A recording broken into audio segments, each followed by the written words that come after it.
What's this week been like for you with between game prep, between getting Carlo in? Is it and how much hands-on work do you need to do with him to teach him the system? It's another week, another week in the long season. So we are focusing on our preparation for the game this weekend. Of course, it's great to see new faces. Right now, he can't train with the team just yet. So it's a lot of discussion. It's a lot of him observing, being around the environment, and getting a first impression. So it's also good. I don't think we need to speak too much now that he's not fully involved. It's more giving him the opportunity to observe. But in a bigger picture for us, it's just another week preparing for the opponent this weekend and getting ourselves ready. As you continue to build, as this streak goes on, how do you? What are the steps? What's been the focus this week? The focus is to get better. The focus is to look. How are you trying to get better? The focus is to look back at the game. What did we learn from the Colorado game? What did we learn from the Galaxy game? That we can keep working on. So there is different theme that comes back. Of course, we played against a team down a man in the past 2 games. That's not something we're planning for this weekend. Even if you never know what can happen. But at the same time, it's about us focusing on how we want to build, how we want to press, how we want to do things in general, and keep pushing that process that we've started in January. How's Hazi? He's still under evaluation, so we're still looking at him, monitoring him. So yeah, we'll see how he feels tomorrow and see how he feels approaching the weekend. Go ahead, Justin. Yeah, to speak about RSL a bit, what do you see out of kind of what they've brought to the table as a team higher up in the table coming in, and maybe your toughest test of this home stretch? Yeah, it's a great opponent. I'm looking forward to the game and to the challenge. They've been playing really well.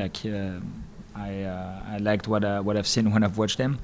It's a tough opponent. At the same time, we have an idea of what we want to do and how we prepared for it. So it should be a good challenge for us. I think it's also a good time for a good challenge. We're always looking at testing ourselves. We're always looking at ways to improve, and facing those kinds of teams are definitely part of that process. So I'm excited for it. I think the group is also excited for it, and doing that at home, in front of our fans, is gonna be also a big push for it. And we saw Alex Matan out there a little bit more involved in training this week. How has his intro into the group been going, and is he available this weekend? Yeah, he's available for the weekend. It's been great again to have him around, to start to connect with the guys, to start understand what do we expect on the field and connect with the players on and off the pitch. Again, it's gonna be a process to integrate him and to make sure he understands exactly what we want to do and how we want to do it. But he's a smart guy, so I think it's gonna be a short period of time to acclimate, and I think everybody at the club has made him feel really welcome. So that's also a big positive. I think I've had nothing but great things to say about our environment and our group. That is very, very good. So for those guys coming in, I think it's made very easy for them. And I know you mentioned that you haven't necessarily talked to Carlo Holse about his role, but it sounded like you had a conversation with him when he was deciding where to go. How do you envision, I know he's a left-footed player, has a little more flexibility. Do you see that integrating into your team pretty well from the get-go, or is it going to take some maneuvering to figure out where he's best for you? It's a matter of understanding each other, understanding what he can do, and how we can do it together. So he's been used to certain ways, in his previous experiences, but he showed that he's a flexible player. He's also very smart tactically, so I don't think it's gonna take too long. But it's a matter of how do we want to use him, what the game plans are gonna be. Games can change, but he's very flexible. He can play in different positions. He could play out wide. He could play as a second forward. He could play as a 10. He could play in the double pivot. He's very versatile, which, like I said many times, I really enjoy. So it's gonna be a part of the process of making sure we don't go too fast with him, and making sure maybe we settle him somewhere before we start innovating. So I'm excited for that process. It's always new, with a new player. How does he learn? How quickly does he pick up on things? I'm excited for that process with him. Cool. Go ahead, Tom Schwartz. Coach, have you ever been had the experience of the same player of the opposition getting a red card in the home and away match? No, that was a first for me. Okay, good, because I haven't heard anybody else yet either. What's it like to come to a team with a new system that you need the players to accept, watch them start to believe, and then actually see the execution on the field? Yeah, that's what it is to start a new project. Is like you have to make people around believers. I don't think they're starting to believe now. I think they started to believe in January when we started to work together. I think they really bought into the idea of like what it could be like. We spoke a lot about the feeling of the way we want to play, how that makes them feel, and I think we got a lot of buy-in from that, like of like feeling like proactive, feeling on the front foot, feeling like bold and courageous of like doing things. So I think the players, they take a lot of pride in like pushing themselves like in that sense. So it's great to see the journey we've been on so far. Like there's still a long way to go. Like there's still a lot of work to be done. It never ends at the end of the day. So we have to keep pushing. We have to keep improving. But like it's great to see the growth of the group and individuals within the group, and we're hoping to have even more of that. So that's why we're putting in like the work every single day. That's why like I really enjoy the dedication and the hard work of the players. You can really see like the commitment to getting better every single day. And I just think this is like part of the journey, and like we've made some steps, but there is still like a long way ahead for us. And how do you fight complacency? I think by trying to get better every single day, you know, like at the end of the day, like there is no time to feel complacent or comfortable. We're trying to challenge the guy. It's always a matter of like challenging and being supportive. So we try to be always on the fine line of like what can they work on and improve on, but at the same time give them the confidence in terms of the things they're doing well. So it's a fine balance, understanding each individual, understanding how we can push them more, and I think that's the easiest way for us to fight complacency. But at the end of the day, everybody understands as well that the game goes quickly both ways. Like right now, like it's positive, but like it could go like very easily like the other way. So we have to keep our head down. We have to stay humble, but at the same time stay hungry and keep working to get better. Go ahead, Matt. You've talked a lot across this season about different players who seem to profile as 10s, but potentially maybe playing them in the pivot. You've mentioned it with Hartle, Matan, Holse, obviously Leuven's making the switch between the two spots. Just for the other group of guys, like what does it just come down to that game's lineup, whether or not you make that move and play one of them at the pivot, or is there something else into that decision? Yeah, there is different things. There is what the guys are showing as well in training. Like in everything in life, you make compromises. You make decisions like as educated as you can, like based on what you see. So like we're very informed. Like we have the guys like every day. Like we know how they sleep, we know how they rest, we know how they prepare, we know how they are physically, we know how they perform in training. So that gives you some information, and then you understand the profile of the guys. Some guys, okay, maybe they'll give you more like on the attacking side in those positions. Maybe they'll give you a bit less on the defensive side. What's the game ahead? What's the plan going like in the next game as well? So it's part of like the decision-making process that we're going through like every single week. Is like, hey, what kind of game are we dealing with? Like, what are the midfielder of the opposition looking like? So trying to understand like what's our plan and how we can best use the players at our disposal and like maximize their abilities as well. Because some guys can play there. There is what I think, but there is how the players feel, and there is also how they feel during the week of training, like when we try them in certain positions. So we're trying to make the best decision for them, for the team, so they can feel confident going into the weekend. And I like the possibility of having different look with different players and different shapes, like in a game. And it's a matter of moment, you know, like matter of moment, like how players are feeling, how we're feeling about them, but also like what's the next game ahead. So we're trying to mix all those things and make sure that we make the best decision. When the offense, or the progression, I should say, gets pushed out to the flanks, and a lot of your final third entries get pushed out to the flanks, how do you get efficient offense in the final third without just ramming your head against a clumped in, defense in the box? Yeah, it's one of the hardest thing to do when you play against a low block. You know, like when you've got a lot of guys like sitting deep and trying to reduce the space. Like it's a lot about like the movement, but not individual movement, but understanding movement like within the group, like within like little units. Keep stretching, running in behinds, keep giving and going, keep moving and trying to disrupt as much as possible like the structure of the opposition. So that's one thing we need to understand, and again understanding like how we can disrupt them, but also understanding like our player preferences. Like some guys are different, some guys prefer the ball into feet, some guys prefer the ball like in the space. So I think there is a mix of those two things, and there is also an idea of like, can we switch the ball like quickly and attack on the weak side as well.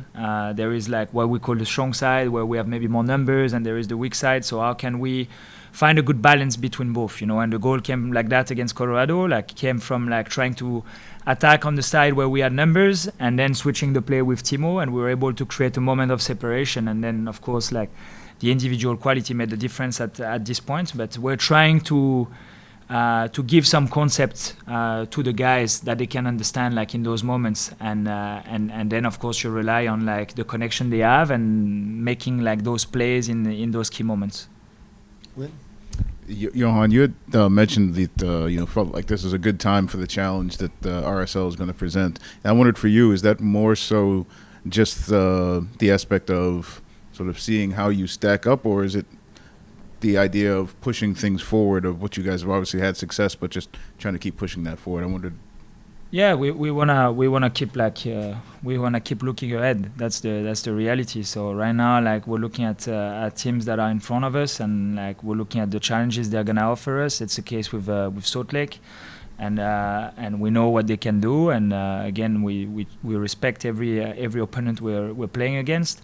And for us at this time, like playing an opponent that is above us and that has been playing well this season, like is definitely like a good challenge in that time. So like we of course like assessed a lot like what we've done the past 3 weeks and how we've worked since we came back, but at the same time it's about like keep improving. So we spoke about like the feeling of complacency, like looking at the next challenge ahead is the thing as well that keep us going. So we spoke about that month of July. We had like those 4 games. This is the end of the month, like with that last game at home as well. We know what we want to do when we play home in front of our fans. So at the end of the day, like everybody is excited and motivated and looking forward to it.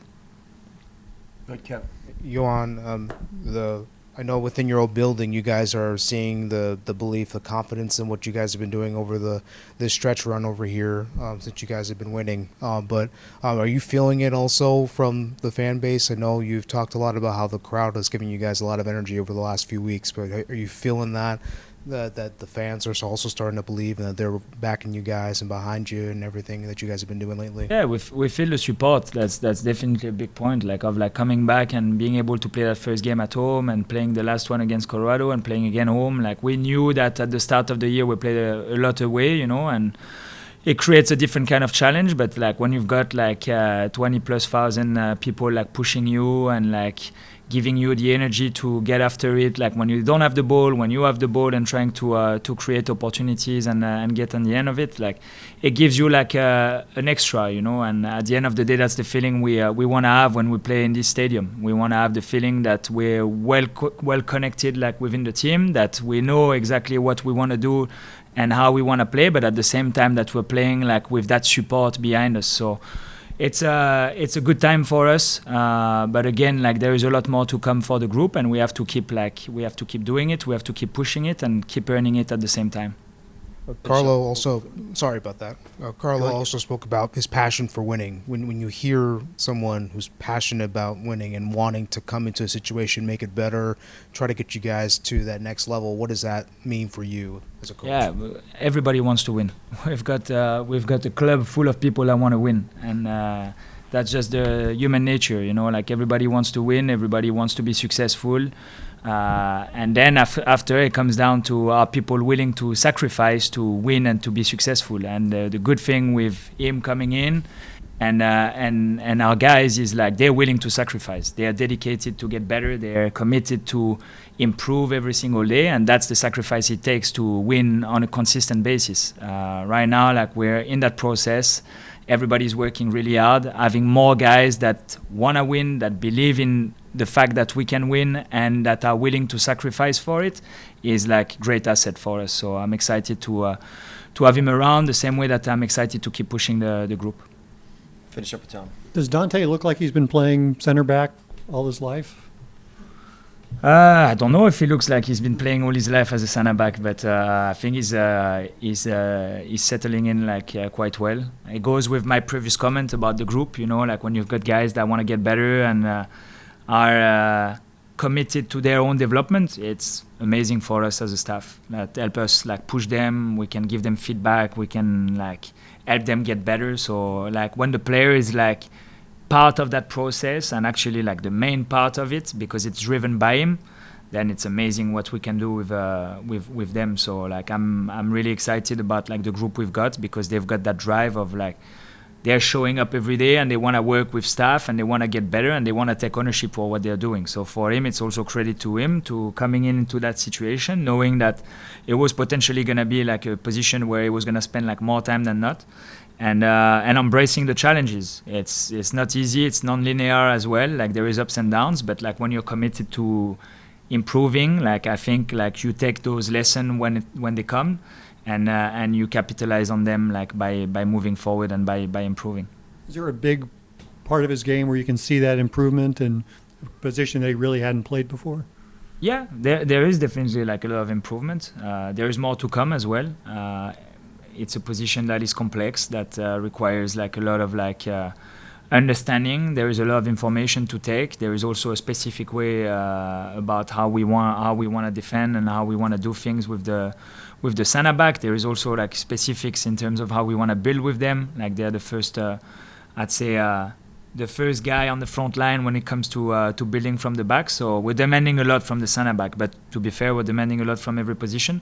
So it doesn't end. It doesn't end. For as much as there is some good things, there is also like some other things that needs to be better. And when the players are self-aware, are reflecting in a good way about their performances and they want it for themselves, then again, like it's very enjoyable for us to work with them. When you've got like a 3 center back situation, do you need different skills other than preferred foot from guys to make a good group, or does that matter? I think it depends. Like it depends, like what you want to do. Like it's funny because I had a conversation a little bit about that, speaking about Salt Lake. Salt Lake is playing with a back 3 as well, and they're playing with 2 profile of more like left back and right back, like in that back 3. We're playing more with like midfielders, like in those profiles. So you get different looks. Like with their like right center back that is more like a fullback, and their left center back is more a fullback. Like they have more like tendency to move forward and to like actually overload on the side. With a midfielder like in that position, maybe you can invert a little bit more in midfield. So I think like you can look at it different ways, you know. Like, and right now, like we've got certain profile at the back. Having different profile could be interesting in the future, but at the same time, we just need to know like what are the preferences of the players, their main abilities, and how we can use them so they feel confident and they feel they can express themselves. Anything update on as far as McSorley goes with his ankle? No, the same. Like we're still like looking into a timeline, but right now on the short term, like he won't be available. Coach, thank you. Thank you guys. Thank you.